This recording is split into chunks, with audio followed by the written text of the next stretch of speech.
হ'ল জন্মনি? নাই, একো ভবা নাই। একেঠিৰে থৰ লাগি আছা আৰু তুমি গাখীৰো নাই খোৱা। অঁ, ঠিক আছে, মই খাম।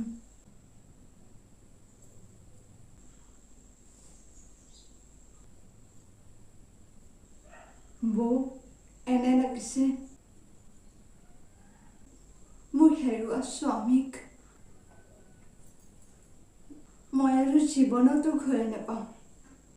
অঁ, মইতো শুনি কিনে মোৰ মাৰ কথালৈ একেবাৰে দুখ লাগিছে।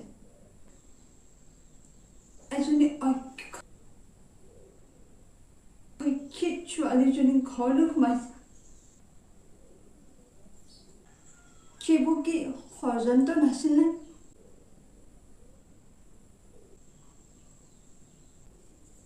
চিন্তা নকৰিবা,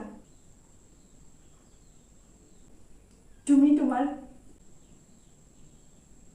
নিজৰ হাজবেণ্ডক নিজেতো ঘূৰাই আনিব পাৰিম।